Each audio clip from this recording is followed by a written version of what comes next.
What's going on, Rare Evo? How you guys doing over here at the Evo stage? Good? Good. Test We it. got a very exciting talk coming up here. What we got is Cardano DeFi innovation in 2024. We have three distinguished panelists here. First is Tyler Wales. He's the strategy and growth manager at EMURGO. We have Ramik Sarva, growth and strategy at Minswap Labs, as well as Sheldon Hunt, the head of Cardano ecosystem at EMURGO. Please, everyone, give a warm welcome to your panelists here. Thank you very much. All right. It is a great pleasure to be here on stage with you, as we were saying, distinguished gentlemen. It's not every day we get to be in such an illustrious place as Las Vegas, talking with so many talented, incredibly forward-thinking individuals such as yourselves. So, as many of you heard, today's chat is about all of the innovation that we've been seeing over the last year here in the Cardano ecosystem. But before we kick off, would you guys want to take a moment to introduce a little bit more about what you guys do in your own respective roles? 100%, you wanna? Yeah, sure. I'll kick it off. My name's Tyler, as you guys know from the name up there. I work with EMURGO, strategy and growth manager. I've been at EMURGO since 2022-ish. Before that, I have a background in entrepreneurship. I had a couple startups I did. One was a film and media production startup, and another one was a drone services startup, which was sort of like a Uber for drones. Around 2019, I kind of went into blockchain full time, and then I got into Cardano full time at about 2020, 21. Nice, nice. Ramik, you about yourself? Yup. So my name is Ramik Sarva. I live a digital nomad's life, originally from Nepal.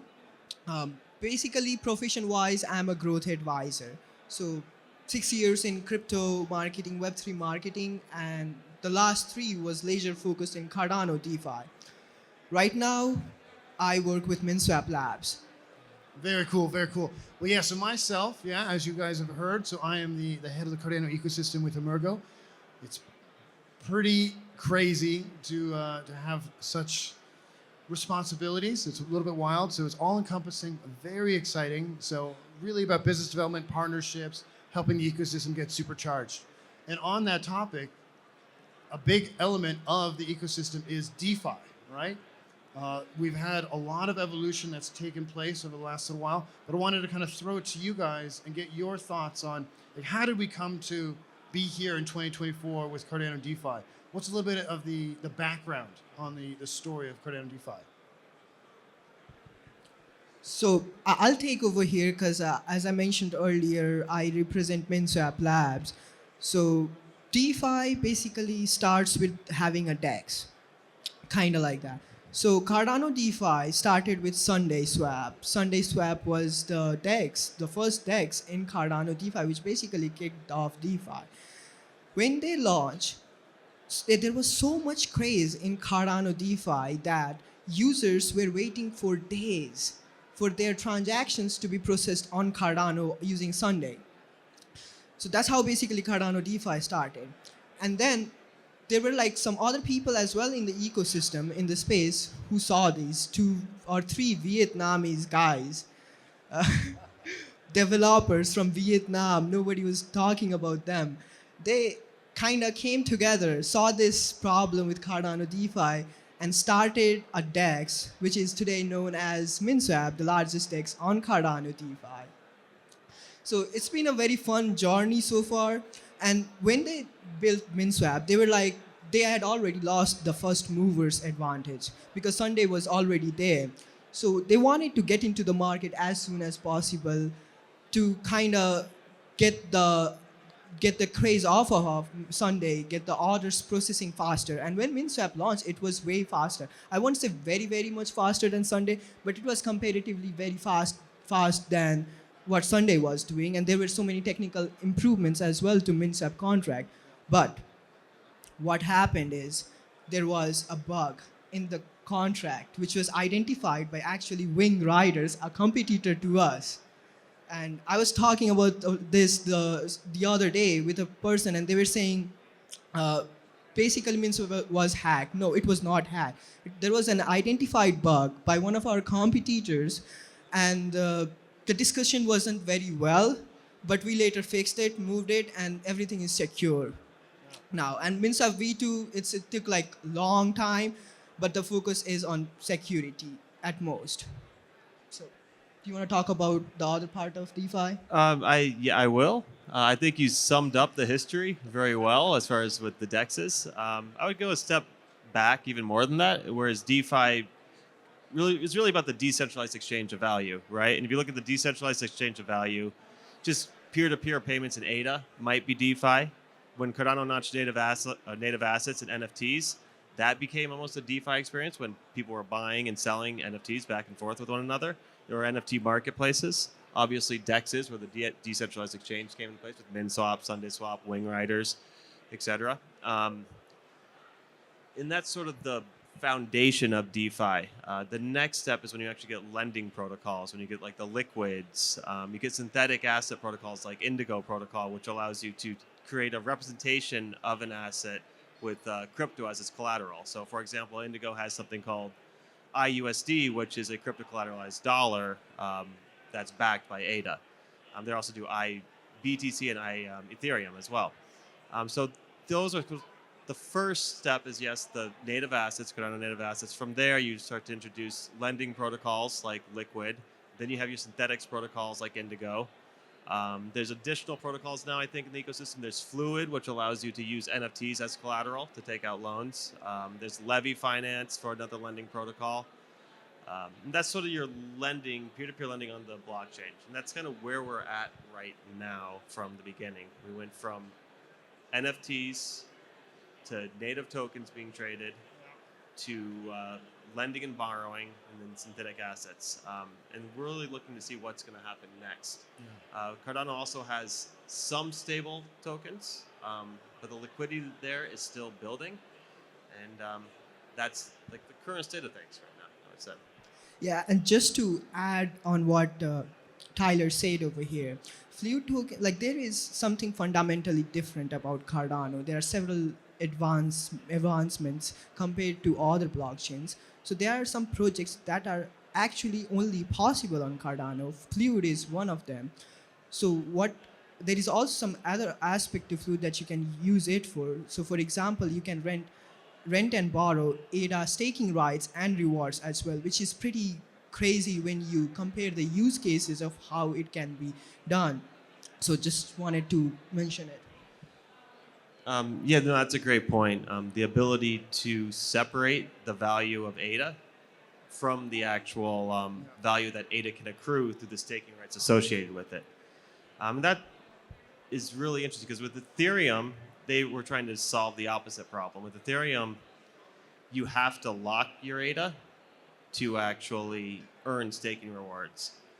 Whereas Cardano staking is liquid by nature, but by locking Cardano and then separating the staking side of it, the actual rewards you can earn through staking from the actual token itself would allow you the capability to move the liquidity, the value of ADA away from the actual appreciation, which opens up many more doors for potential DeFi in the future. Yeah, like in the grand scheme of like Cardano and DeFi, like kind of going back to what you were mentioning, like first mover advantage. It's been very clear now that the first mover advantage, while that is certainly an advantage, there's no guarantee of long-term success there. Like if anything, as we've seen play out, it's the grind from where you go after that. You might be this like the third, the fourth, the fifth player to jump into space, but you also need to have the wherewithal to grind yourself through. Be that Cardano NFT projects, whether you're an NFT marketplace, you don't need to be the biggest today, but as long as you've got that grind, you can keep going. And it's bearing it also like in DeFi. These DeFi protocols go and grind forward. No, 100%. And you see, as Sheldon mentioned regarding the grind, even if you are just starting out today, if you focus on community aspect of Cardano, and if you focus on advancements and like how I as a project, we as a project can improve, build something different, build something better, that will always stay you on top, and after certain time you'll be there. Okay, so like now, like moving on to kind of like another, I guess you could call it like another phase of Cardano DeFi, and thinking about where we're at today and what are the things that most stand out to you guys that you see as kind of like the most promising. Like, what are the things that you've been working on today that's like, yeah, keeping you guys active? No, go right ahead. No, so at Minswap, we have always been very community focused, community driven. We launched back in the days launch ball events wherein projects would come talk to us if they want to launch a project in Cardano, get some bootstrapping and stuff like that. But that was permission. They had to come and talk to us, and not everyone passed through our screening process, because obviously we have to do our due diligence as we are representing the team, so we don't want to get into any of that troubles. So one of the things that we are building right now, and it's already gone through audits, so we'll be starting bug bounty very soon, is the version 2 of launch ball events, wherein it's permissionless. Anyone, regardless of anything, their background, their foreground, their future, anything, they can come, launch their project, launch their token using Minswap and get the highest, largest liquidity providing DEX on Cardano. So projects can leverage that, and so we want to make it community centric again. Anyone can come and build their token, even if they don't have any following, even if they have not raised millions and billions of dollars, because Minswap didn't raise any amount as well. We were community funded, we were Catalyst funded. So we want to and look at us today. We are the largest DEX on Cardano. So we think anyone, even if they have not raised money, they can reach there. So we want to support those people. So that's one of the things that's coming up in terms of Minswap. I was going to say, I think I know what you're going to say. Well, I hope you're going to say it. You suggested a little about stables, perhaps stable coins, perhaps. How is that going to affect? I might say a little bit about stablecoins. Oh, you might say a little. All I right, might, well, just a little. But I'm going to kind of start with the state of Cardano DeFi. In the beginning, it saw a lot of growth, and for the last year, it's been a little bit flat, I would say.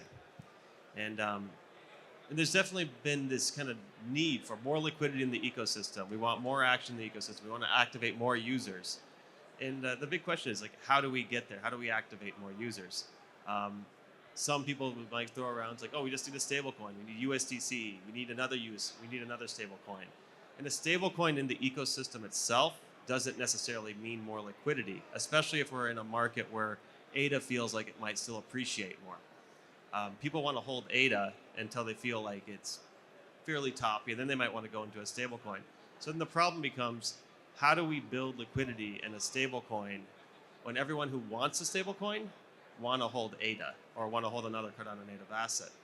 And that really comes down to building utility of a stable coin, not necessarily just within the Cardano ecosystem, but outside of the ecosystem, so that that stablecoin solves real-world problems for existing Web 2.0 type platforms, or existing remittance platforms that might be able to use a stablecoin to increase the efficiency in which they transfer funds back and forth between peer-to-peer or from person to person, from company to company. That's sort of the strategy we're taking with USDA. What we're trying to do is build relationships outside of Cardano in the traditional finance world where they can utilize USDA to then improve the efficiency of their organizations. And by doing so, they would mint USDA onto Cardano, which then becomes available for the DeFi ecosystems and within Cardano to implement. And the idea is that hopefully, as these organizations bring liquidity in the ecosystem, and then that triggers more utility within Cardano, and as more utility in Cardano increases, then the value of ADA increases, more stable coins come to the ecosystem, and it becomes a spiraling effect that keeps growing and growing. And that's sort of the big picture. Yep. Well, it's coming together. We already see it today here. If you walk around Rare Evo, you see a lot of the Cardano projects. And like for myself, one thing that seems like we are kind of turning a corner on, it's no longer just about tooling. We've done an incredible job with the tooling, but now we're moving into like the product phase. Something like almost like DeFi 2.0, I guess you could say. Rare Evo 2025 tickets are on sale now. Save big. General admission passes are discounted to $250, and VIP passes are only $800. Join us August 7th through 9th, 2025 at Caesars Palace, Las Vegas. Hurry, only 30 days left to save. Visit rareevo.io and buy your tickets now. What you want? I was going to say Aiken Yeah. has unlocked a lot of it's just unlocked a lot for anybody building the ecosystem. It's much easier to build Aiken than to build with Plutus. And I think, did you guys use Aiken for Minswap V2? Yes, we did for V2. Yeah. Okay. That's as far as There you tool go, goes, proof of concept, and it works. It's working, right? Absolutely. So Yeah. I'm not a tech guy, but all of my tech fellas at Minswap, they always say Aiken is way better, way easier to use than its other counterparts. Yep. Well, so kind of. Well, sorry, do you I was got gonna something say, else? another to thing say? that's super interesting about this conference was the Hydra implementation with Doom, Yes, right? Yes. So the Doom, like that's gaming, right? But that game was doing like 1,000 transactions per second or something. It was every single frame of the game, which is like 35 frames per second, was a transaction on the blockchain through Hydra. And that just shows how much scalability exists with Cardano. And if you apply that sort of scalability to DeFi and to high frequency trading platforms, then you're kind of opening up many, many other doors too. Yeah, so that's one of the areas where I am most excited is now we've got the scalability that's coming online, and it gets absolutely ridiculous, as you were saying, the amount of transactions per second, just wild. And so one of the things that I think I am most interested in, and a bit of a shout out to the guys at Delta DeFi, trying to do high frequency trading. That is going to be a real thing for Cardano DeFi, and that is going to be a game changer. So. No, 100%. So just to give you all context, Cardano is in low frequency trading right now. So that move from low frequency to mid frequency and then high frequency will be a massive game changer. Yeah, absolutely. Well, so now kind of once again changing gears, we did past talking about the present, and now I want to kind of think forward, perhaps not just a few months, but maybe even a few years. Where does Cardano DeFi go, and what are going to be the catalysts that kind of drive the ecosystem forward? I know you've kind of touched on it a little bit already, Tyler, but yeah, from here, what are some of the things that you see kind of rolling out that will really kind of take us to the next level? Well, I think more layer zero type networks, more interoperability between different blockchains, more tools that bring real world data onto the blockchain. Right now, Cardano has for oracles is Charlie 3 and I believe OrcFax. And I'd like to see both of those projects to keep growing, but I think there's room for other oracles, more competition, more things to come to the ecosystem. And then for the protocols that exist in the ecosystem to start implementing protocols like that so that they can ensure price stability for real world assets that might be minted on Cardano and then be swapped into other dexes on Cardano, and also RWAs that might be used as collateral in lending platforms. No, and just on top of that, the next phase is also about decentralization, true decentralization in Cardano. You see, this problem, many of the cryptocurrencies have been trying to solve this problem of decentralization, but it's just too complicated. And I'm personally very excited about how this DRIP and the decentralization part of Cardano works as well. And speaking of that, there is a very just to say or give you guys context on where Cardano DeFi can be in the next 2-3 years. There is a very promising, there are several projects to mention. This one just stood out to me. There is this project called Sync AI Network, which is a DP network, just the same like what Tyler mentioned, a messaging layer for Cardano and cross chains, so that imagine DRIP being able to communicate with all of its voter without having to use Discord, Twitter, Telegram, or any of that, just on chain and beyond. That's one of the things that they are building. It's really interesting. And you can also talk to your project owner, project owners can talk to their token holders and vice versa. So let's say you are lending or borrowing using Levy or some other platform. And if your time period is coming to an end, then they can send you a notification directly through the wallet and you receive it. That's really exciting. That is something Cardano is missing, and I think we need it more than ever right now, given how many projects are coming up to Cardano. And also a very fun fact, I read it somewhere, it was on one of the Catalyst proposals, that as of July 7th, 2024, there are 1,264 projects on Cardano building. We want to just grow it from here. Well, I think there's going to be a lot more growth from here. Like looking ahead, I think there's going to be. I can't go and spill the beans too early, but I think for the Cardano Summit later this year in Dubai, which I hope a lot of you guys can make it for, I think there's going to be some major announcements there that are very exciting, and so I think that's going to be a big catalyst to kind of push things forward in the ecosystem. But yeah, kind of coming back and thinking about Cardano DeFi 2.0. One thing, and it seems like so obvious, but we don't really maybe engage with it as much as we should. But I think there's very much going to be, and actually, I got to give credit to the speaker before, the guy from Oracle, talking about how like DePIN and RealFi essentially merges into DeFi. Right? You have the coming together of all of the FIs in such a tangible way where, okay, you can be staking your ADA, you can now be lending it out, you've got now exposure to real world applications, you've got tokenized, well, everything, right? We're going to get to a point where tokenized everything just opens up a whole new realm of DeFi that is currently just even unimaginable, actually, right? Like, and so that is something that gets me quite excited. Another thing is, as you guys know, like bridges. We've had a historical issue with bridges, and kind of comes back to like the layer 0 and oracles. But yeah, with bridges, it's been imperfect. And there's a question like, are we still going to need bridges if we do have really fully functioning layer 0s, or is it going to be a perpetual feature? And we'll see. I think some of the various bridges have been doing some very innovative things. There's new bridge partnerships that are coming out. It's very cool, but wanted to maybe like throw it to you guys and get what your thoughts are on that, on bridges, and is it something that we still should be innovating on, or perhaps do we move beyond it with DeFi and everything else in the ecosystem? That's a tough question. Like right now, bridges are probably the primary way where you move tokens from one L1 to another L1. And there's lots of great bridges out there, but a bridge it's a point of vulnerability because it becomes a central point where a lot of value on one side gets locked up to unlock a lot of value on another side in another chain.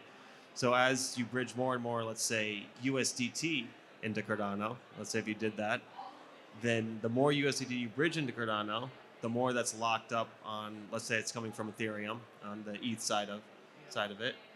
And then that keeps growing in Cardano. But if that bridge gets hacked on the ETH side and someone can drain all the USDT on the EVM that's backing the USD on Cardano, then the Cardano ecosystem just goes straight to zero. So bridges, they do unlock a lot of utility right now, but they are also a danger, as in my opinion, too. So, although I do like them, but it's a little dangerous. It's kind of it's a necessary evil Yeah. right now, right? Yeah. Imperfect, but it does a very important job. But yeah.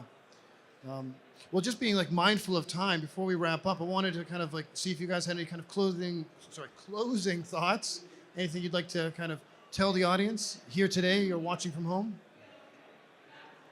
Well, one of the things that I'd like to say is some of the people that I met here, although like they were very optimistic about Cardano, but they see like there is not much activities going on in Cardano. But I just want to say, no, that's very wrong. In fact, so let me just give you an example. Intersect was formed for the very same purpose, to connect communities and to different entities and like thrive Cardano. Sheldon and I, we are on this working group, and the whole purpose of this working group is to bring real world projects like Microsoft and stuff like that into Cardano, have them use Cardano, increase the transactions volume, increase the metrics in Cardano, and just, that will grow Cardano. So there is a lot of things that I can't even talk about, and as Sheldon said, Cardano Summit as well, oh no. But yeah, so many things coming up in Cardano. It's not dead, as they like to say.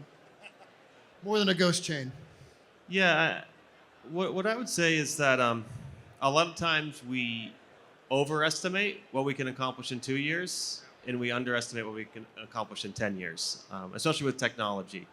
And I know there's a lot of kind of like now, we want it now attitude.